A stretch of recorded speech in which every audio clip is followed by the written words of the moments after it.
Bismillah. Assalamualaikum warahmatullahi wabarakatuh.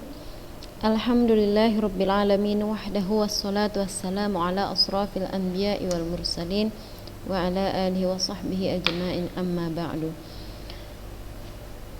Pertama, mari kita sama-sama mengucapkan syukur alhamdulillahirabbil alamin kepada Allah Subhanahu wa taala, di mana pada hari ini kita bisa bertemu kembali melanjutkan kegiatan pembelajaran kita. Meskipun masih tetap daring, kita masih tetap bersyukur ya, Allah masih memberikan kita kesehatan, Allah jauhkan kita dari segala virus-virus itu. Akan tetapi kita harus menjaga diri, jangan kita merasa saya itu sudah resisten lah terhadap virus itu gitu, jangan ya. Jadi anak-anak ustazah, selama masanya masih seperti ini, tetaplah menjaga kesehatan, menjaga stamina, dan jangan sering keluar-keluar kalau tidak ada keperluan yang sangat urgent. Nah, dan juga kita mengucapkan syukur juga kita sudah selesai kan melaksanakan ujian PTS 1, alhamdulillah. Dan ustazah ucapkan barakallahu fikun untuk anak-anak ustazah yang sukses menjalankan ujiannya dengan usaha dan jerih payah sendiri, dengan kejujuran, dengan usaha maksimalnya. Ustazah mengucapkan selamat. Ustazah berbangga hati kepada ananda semua yang tetap menjaga semangat belajarnya, meskipun kita tidak berjumpa bertatap muka ya. Namun ustazah sangat menyayangkan sekali kepada sikap antuna yang masih seperti kemarin. Anak kelas 12, kalian ini sebentar lagi mau tamat. Jadi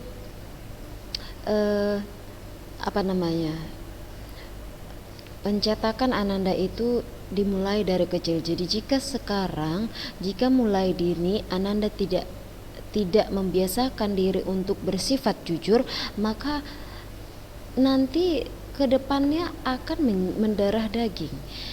Diawali dari sifat curang, sifat tidak jujur dari belajar, nanti akan masuk ke kehidupan yang lebih luas, nanti itu akan tertanam. Maka anak-anak ustazah, inilah sifat yang sangat membahayakan. Dan ustazah melihat kalian di kelas 12 ini masih belum bisa menghilangkan sifat-sifat buruk itu, mencontek. Padahal daring, tapi masih tetap kalian mencari 1000 cara untuk saling berbagi jawaban. Dan yang paling ustazah kesalkan adalah ustazah sengaja mengambil soal ujian kalian itu dari internet, sengaja. Karena ustazah mau tahu kalau mereka tidak membagi soal, apakah mereka akan mencari di internet, dan apa hasilnya? 100% tebakan ustazah benar. Padahal ustazah mau melihat nih kayak mana kejujuran kalian selama daring ini. Karena apa? Karena nanti kalau ustazah yang membuat soalnya sendiri dan pakai cara ustazah takut nanti kalian kerepotan. Jadi ustazah ingin meringankan kalian karena daring gitu kan. Nah, nanti kalau misalnya secara langsung bisa jadi ustazah akan seperti biasa, ustazah kan kasih kalian satu soal yang berbeda, AB begitu kan. Tapi anak-anak ustazah ini, ustazah sengaja mengambil soalnya, dan memang ustazah mau cari yang hot gitu kan. Ustazah memang belum memiliki kesempatan untuk membuat sendiri soal hot, dan ustazah ambil hot ya, dan ustazah ambil dari internet. Dan ustazah mulai husnuzon, apakah selicik itu anak-anakku yang kelas 12 akan melihat internet juga. Dan ternyata hasilnya adalah antuna mencontek 100% jawabannya dari Google. Subhanallah, sedih sekali ustazah ya, sedih sekali gitu. cobalah nanti periksa apabila ada kunci jawaban kalian yang Ustazah tahu itu tidak melihat dari internet dan juga tidak melihat dari kawannya, itu jauh Ustazah kasih nilainya lebih tinggi meskipun jawabannya nggak benar 100%. Meskipun jawabannya nggak benar, tapi walaupun jawaban kalian benar, tapi Ustazah tahu itu adalah hasil contekan dan lihat googling dari internet, mohon maaf, kasarnya Ustazah sebenarnya nggak mau kalian lulus, nggak mau Ustazah kasih kalian lulus, mau Ustazah kasih 50 saja, itu sebenarnya.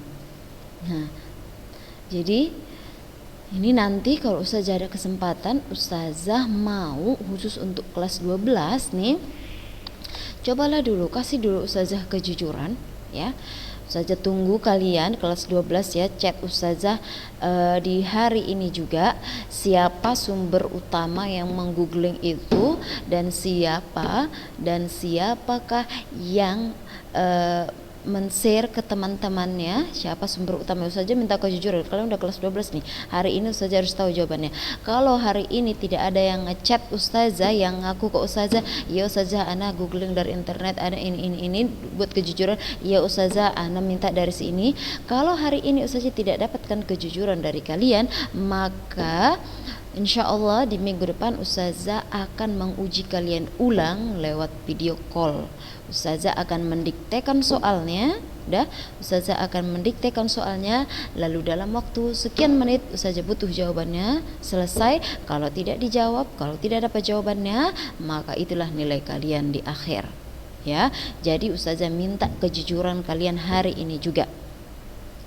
Ya, jadi anak-anak Ustazah, ini sebenarnya zamannya kalian itu diuji apanya? Diuji kejujurannya, diuji keimanan kalian. Kalaupun tidak dilihat oleh gurunya, tidak dilihat oleh pengawasnya, apakah kalian merasa diawasi? Ternyata tidak. Beginilah hasilnya. Ya kan? Nah, memang sudah menjadi rahasia umum. Ini jadi ceramah saya jadinya. Ini sudah menjadi rahasia umum kalau anak-anak itu daring share jawaban. Jadi seolah-olah kita ngoreksi itu pembodohan, pembodohan publik jadinya. Kita koreksi yang udah tahu kita jawabannya udah benar semuanya, tapi apa? Bukan hasil dari kalian. Nah, itu yang kita sangat mengesalkan sekalian. Ustazahnya tahu persis mana yang mencontek, mana yang tidak mencontek, tahu kita. Jadi tidak bisa dibohongi, ya. Jadi anak-anak Ustazah, kami sangat sedih sekali. Sebagai guru nanti kami itu dimintai pertanggungjawaban apa yang kami ajarkan kepada antuna semua. Kami tidak, Ustazah terkhusus tidak mengajarkan kalian untuk benar 100% jawaban-jawaban dari soal yang Ustazah kasih kalau dengan kecurangan, tidak.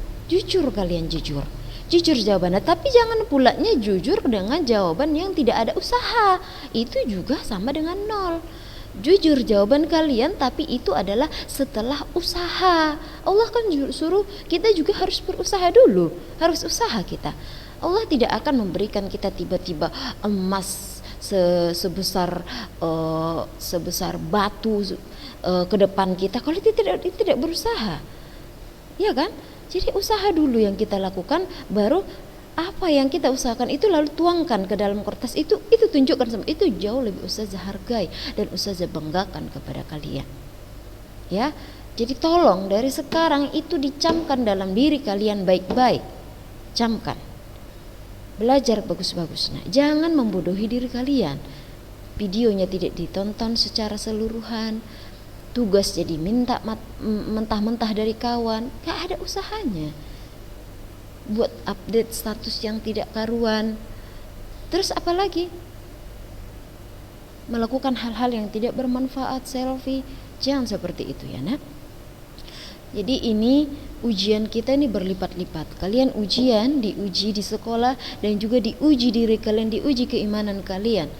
Bagaimanakah kalian merasa was-was terhadap pengawasan yang dilakukan oleh Allah Subhanahu wa taala? Bukan manusia. Jangan merasa was-was karena manusia, tapi karena Allah. Ya, jadi Ustazah berharap ini terakhir antuna melakukan hal-hal yang seperti ini. Ya. Jadi Ustazah tidak mau lagi di ujian akhir nanti di PAS kalian melakukan contek massal atau googling massal. Jadi nanti kalau ustazah mendapatkan ujian berikutnya seperti itu, ustazah nggak segan-segan kasih kalian 0 saja, sekalian tidak usah lulus. Kenapa kok kayak gitu kali ustazah? Iya, ini masalahnya kejujuran. Nah, ini kita sekolah Islam. Kalian menghafalkan Al-Quran, tapi kalian kok membodoh-bodohi diri kalian. Kalian kalian itu sudah menzolimi diri kalian, merusak diri kalian dengan hal-hal yang seperti ini. Nah, jadi dari soal-soal yang ustazah kasih, ustazah ingin melihat penalaran kalian dengan gaya bahasa kalian. Itu sebenarnya yang mau ustazah nilai. Apakah nyambungkah ini? Nah, begitu.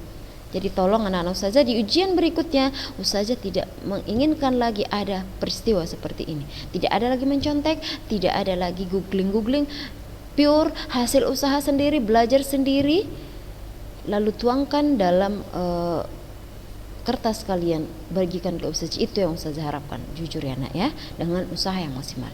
Nah baik, itu sedikit arahan kepada anak-anak ustazah, dan juga insya Allah mudah-mudahan ya Allah meridhoi rencana kita.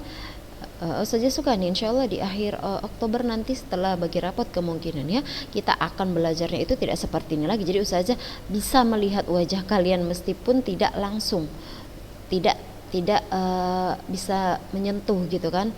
Kita menggunakan aplikasi Zoom, insya Allah mudah-mudahan lancar, mudah-mudahan jadi ya, sehingga ustazah bisa benar-benar memantau kalian dalam belajar ya. Baik anak-anak ustazah, sekarang kita lanjutkan materi kita tentang medan magnetik. Tapi sebelum ustazah lanjut, ustazah ingatkan lagi, ustazah minta hari ini juga tentang kejujuran yang ustazah bilang tadi. Kalau tidak ada, maka siap-siap kalian ustazah video call satu persatu. Kalau tidak bisa kalian menjawab, konsekuensi tanggung sendiri ya. Oke, medan magnetik. Ini materi kita yang ketiga, medan magnetik. Tujuan pembelajaran kita agar Ananda mampu menganalisis medan magnet, induksi magnetik, gaya magnetik pada berbagai produk teknologi, dan juga menyajikan laporan kegiatan dengan benar setelah melakukan percobaan. Nah ini wallahu alam ya, kalau kita bisa melakukannya nanti kita lakukan ya. Dan ini anak-anak ustazah banyak aplikasinya dalam kehidupan sehari-hari. Jadi jangan apalah ustazah kita belajar itu. Nah ini salah satunya, ini apa ini? MRT ya, monorail. Nah jadi banyak sekali pengaplikasiannya. Kita lihat dulu apa pembahasan kita di sini. Pada bab ini kita akan membahas induksi magnetik yang terdiri dari dua, hukum Biot dan Savart dan hukum Ampere.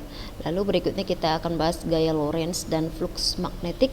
Ada flux listrik, ada flux magnetik ya. Oke, kita lihat medan magnet. Apa yang Ananda ketahui tentang medan magnet? Mungkin pernah mendengar ya, waktu di SMP pernah lah belajar tentang medan magnet sekilas, arah medan magnet gitu kan, kutub utara, kutub selatan gitu kan. Medan magnet itu apa sih? Medan magnet itu adalah ruang magnet di mana gaya magnet bisa kita rasakan, atau bisa juga kita katakan medan magnet itu adalah daerah yang masih dipengaruhi oleh gaya magnet. Kalau medan listrik kan daerah di sekitar arus listrik yang masih dipengaruhi oleh arus listrik itu gitu kan. Kalau medan magnet itu adalah daerah di sekitar magnet yang masih ada pengaruhnya pastinya ya, yang masih berpengaruh terhadap gaya magnet itu sendiri. Nah ini contohnya adalah bumi kita adalah salah satu magnet terbesar ya. Apa buktinya ustazah? Nah ini gelombang, ada gelombang yang terjadi pasang surut air laut, itulah dia salah satu aplikasi daripada medan magnetik ya, dimana ini misalnya ini bumi kita ya, ada kutub utara, ada kutub selatan. Makanya dia kan kalau dia apa namanya itu timur, tenggara, selatan, barat, daya gitu kan. Nah, kutub magnet itu adalah bagian magnet yang paling kuat pengaruh kemagnetannya, di mana ada dua kutubnya, ya kan, yaitu kutub utara dan juga kutub selatan.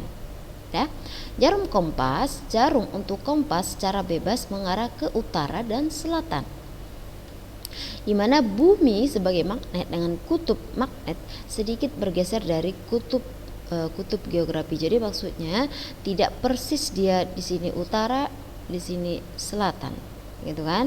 Tapi dia agak sedikit nyerong nih, nyerong ke sini kan, tidak lurus gitu. Nah, medan magnet, jadi medan magnet itu sebenarnya hubungannya sangat besar sekali dengan listrik. Dimana kalau dalam listrik itu ada namanya kutub positif, terus ada negatif. Tapi kalau di magnet seperti yang saya bilang tadi, ada kutub utara, ada kutub selatan, gitu kan. Terus kalau di dalam listrik, muatan yang sejenis itu akan terjadi tolak menolak. Itu ya pembahasan kita di beberapa bab yang lalu. Positif itu tolak menolak, negatif akan tolak menolak. Tapi kalau dia berlawanan muatannya akan terjadi tarik menarik. Begitu pula dengan medan magnet. Medan magnet itu apabila kutubnya sejenis maka akan terjadi tolak menolak. Begitu juga apabila dia berlawanan kutub maka akan terjadi tarik menarik. Seperti itu ya. Jadi salah satu perbedaan antara medan listrik dan medan magnet, kalau dia medan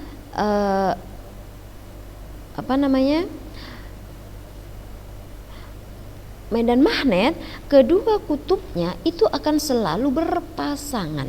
Kalau kemarin itu kita belajar tentang listrik, ya kan?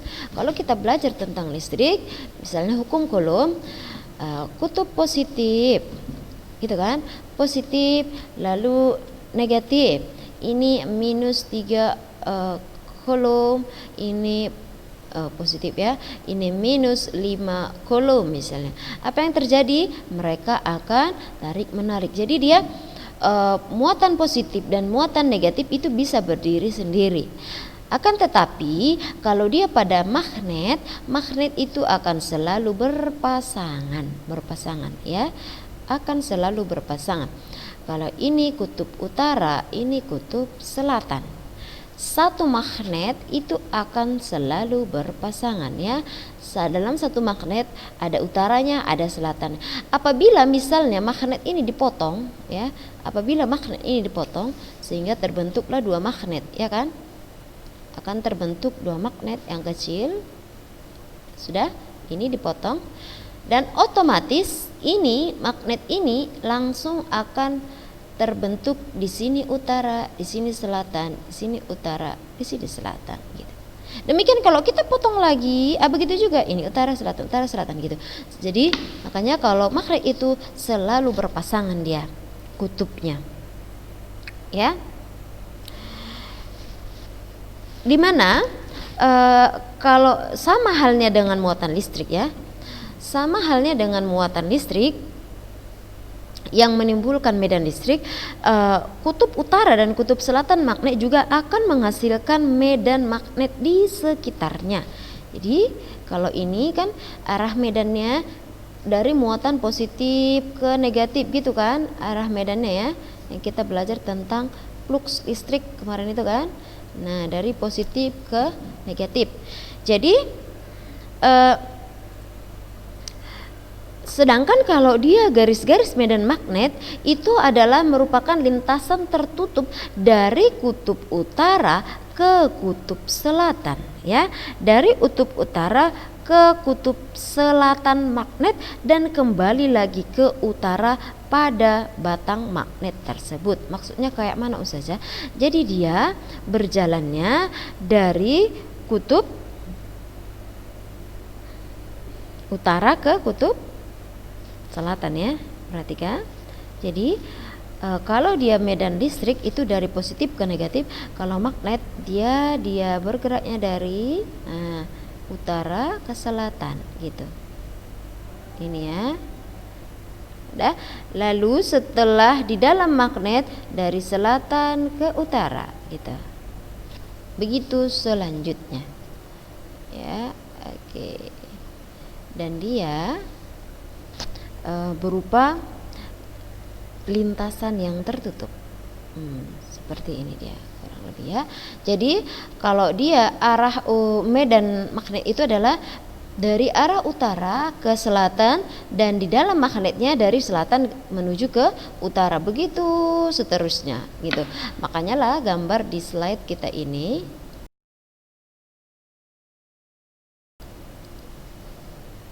ya, makanya gambar di slide kita ini mana dia? Nah, ini yang di sini, dari sini ya.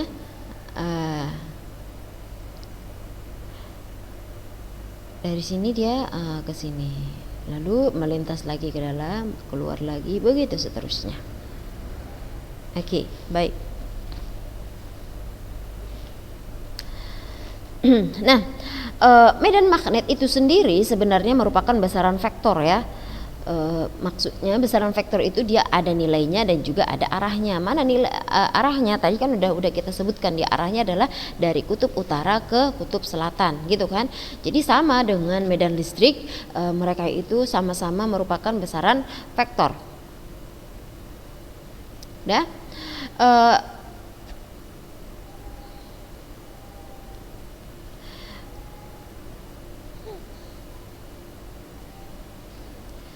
Nah, untuk medan magnet, medan listrik, medan magnet ya hampir sama sebenarnya, beda-beda tipis saja. Kalau medan magnet ini kita simbolkan nanti dengan simbol B. Ya, simbol B. Jadi tentang induksi magnetik atau medan magnet itu diamati oleh ilmuwan yang bernama Ørsted. Dia menemukan bahwa magnet jarum itu ternyata katanya akan menyimpang kalau kita dekatkan. Jadi kalau Ustazah gambarkan seperti ini pernyataan daripada Ørsted ya. Ada magnet jarum. Ya, ini magnet jarum. Magnet jarum itu maksudnya adalah magnetnya itu ada jarumnya, di mana jarumnya ini bisa bergerak apabila ada gaya tarik magnet. Magnet jarum. Kata Ørsted bahwa apabila ada kawat yang berarus listrik, ini misalnya kawat ini kawat dan dialiri arus listrik, dialiri oleh arus listrik ini. Apabila ada kawat dialiri oleh arus listrik, lalu magnet jarum ini kita dekatkan ke kawat ini, katanya adalah magnet jarum itu akan kembali, magnet jarumnya ini akan mengalami pergerakan. Saya ulangi, ini kawat terus kita aliri arus listrik. Apabila kita dekatkan si magnet jarum ke kawat yang berarus, maka ini bergerak. Sudah? Artinya apa? Artinya kawat yang berarus itu bisa memiliki sifat kemagnetan. Ya, saya ulangi. Apabila kawat yang berarus didekatkan dengan jarum magnet jarum, maka si magnet jarum itu akan mengalami penyimpangan. Ini menyatakan bahwa kawat yang berarus yang dialiri arus listrik itu tadi itu bisa menimbulkan sifat kemagnetan, ya. Nah, jadi si Ørsted itu menyimpulkan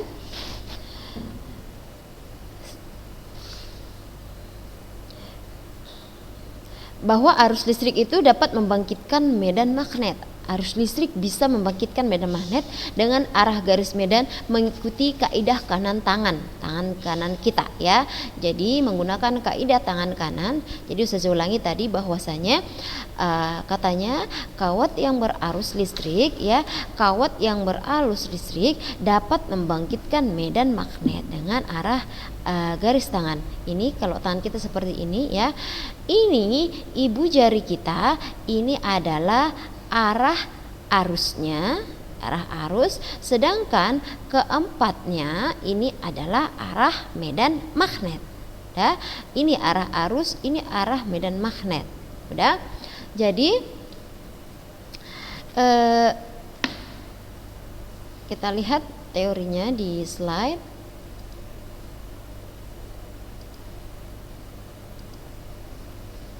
Udah?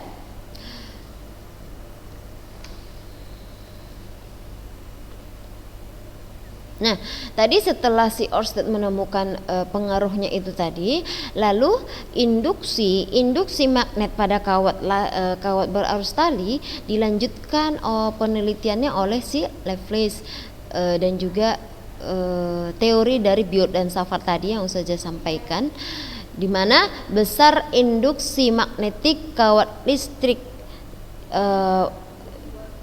kawat yang panjang yang diarus arus listrik katanya adalah besar induksinya itu. B di sini adalah simbol dari medan magnet ya, atau induksi magnetik, sama lah itu ya. B sama dengan mu0 kali I, mu0 dikali I per 2 pi A per 2 pi A. Mu0 itu apa Ustazah? Sama seperti yang beberapa waktu lalu, mu0 itu adalah nilai permeabilitas ruang hampa ya. Nilai permeabilitas ruang hampa, di mana A adalah jari-jarinya. Oke.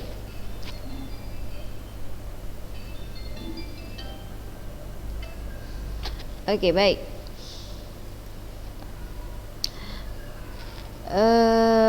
Sepertinya untuk hari ini sedikit saja dulu materi kita karena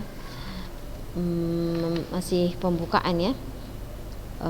Refreshing lah dulu anak-anak Ustazah, biar nantilah kita lanjut lagi minggu depan Ustazah. Gak ada kita gunanya panjang-panjang bercerita kalau toh nanti ujung-ujungnya seperti itu ya. Ustazah harapkan ya kedepannya lebih baik lagi ya. Minggu depan insyaallah kita lanjutkan lagi, dan Ananda sudah dapat buku ya. Ustazah harap dibaca-baca bukunya,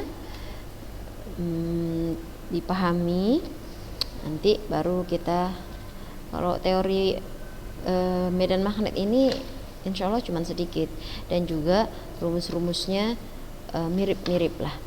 Paling nanti kita mempelajari gaya Lorentz lah, arah-arah tangannya seperti apa gitu. Nah, demikian kita tutup dengan subhanakallahumma bihamdik asyhadu an la ilaha illa anta astaghfiruka wa atubu ilaik. Assalamualaikum warahmatullahi wabarakatuh.